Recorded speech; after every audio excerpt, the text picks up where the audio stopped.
Hi, this is Adam from Small Town Machine Shop, and today we're going to change the oil in the hypromac, put the cover back on it, and we're going to kick it over, see how she runs. We're going to do all the gears and stuff this weekend, or maybe tomorrow. But yeah, let me go get my hydraulic fluid, or my fluid I'm going to use, and my replacement hose, and let's get going. Okay, pumped all the old oil out of it using one of those guys into these gallon jugs. Now I'm not going to throw that away. That'll make good cutting oil for the drill press. So now I'm going to replace the hose that goes from the headstock down to the pump. Here's the pump. Here's the fitting. How the lubricating system on this machine works is, let me zoom you out. There's the headstock, and there's a hollow tube that goes down to the reservoir on that pump.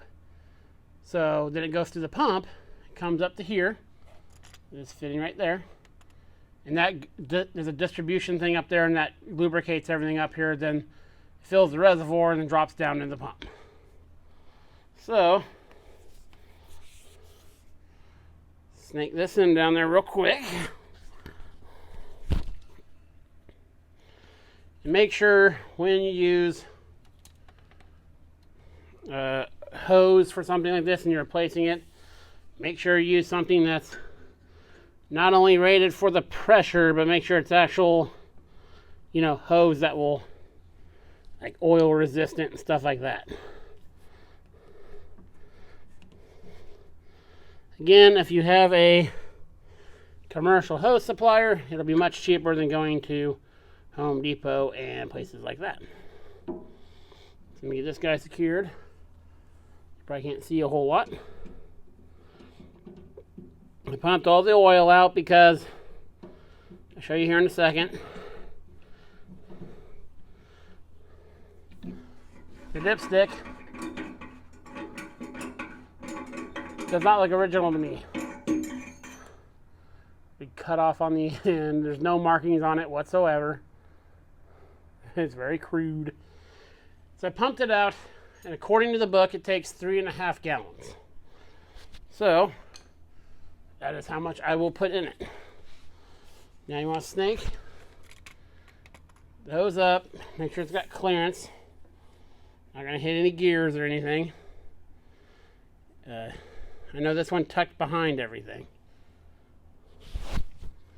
So it's pretty much a straight shot. The case, that back housing fits over all this. Put a little bit of slack in it. So I'm going to secure it down there. Cut it right there with my do-it-yourself set of these. Cut nice and clean. Watch your finger when you're in there. Nice clean cut. Hose clamp on.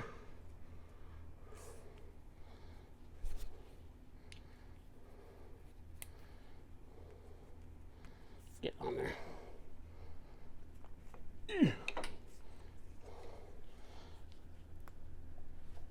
Push that guy on there.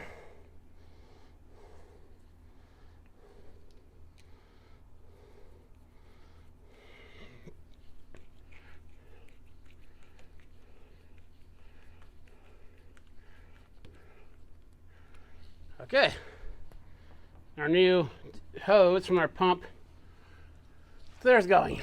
Now I'm going to get a funnel, stick it in that hole right there, and start filling it. I'm filling this with ISO 32.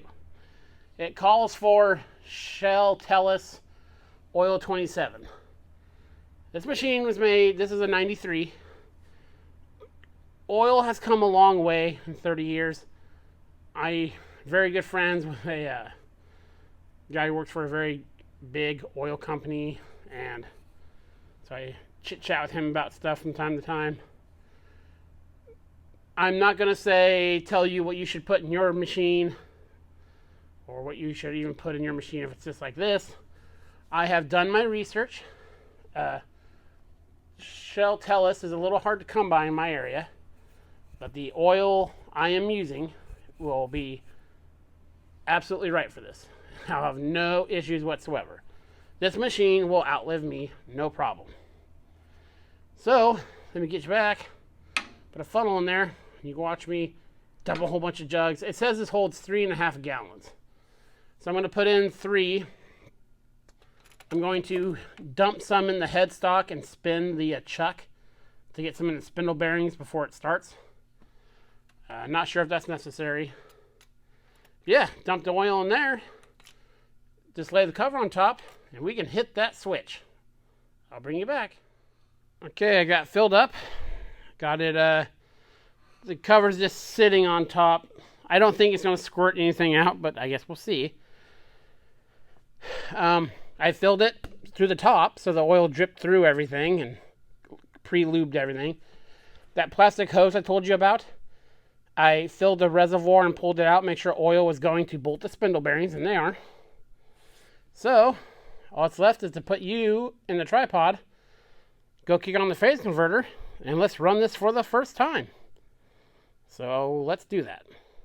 Okay, so it's full of oil. You'll notice the cover, I think the cover was back on it when I showed you. And I was getting ready, I was going to test it real quick, and it's not turning on. So I've got the gauge out. We're going to do some testing. Electrically, the motor tests out with the meter okay. I don't have a meg or anything like that. So now we come to, everything else is looking good. I'm going to do some electrical. And the stuff that's cut, I cut out a bad switch for the pump. We're going to have to do some electrical chasing. But what I'll probably do is bypass a lot of these controls, run straight to the main motor contactor. That way we can test the motor and go on from there. So yeah, in the next video, on this project, we'll be doing some electrical chasing and some electrical diagnostics. Yay, I was really hoping not to have to do that. I was really hoping just to hit that button and watch it spin up. But no problems, we'll get it figured out. If anything else, I'll gut everything else behind there and just put in a motor contactor like I did on the big drill. That's good enough for me. Okay, what's that on Small Town Machine Shop? Please comment, like, and subscribe, and thanks for watching.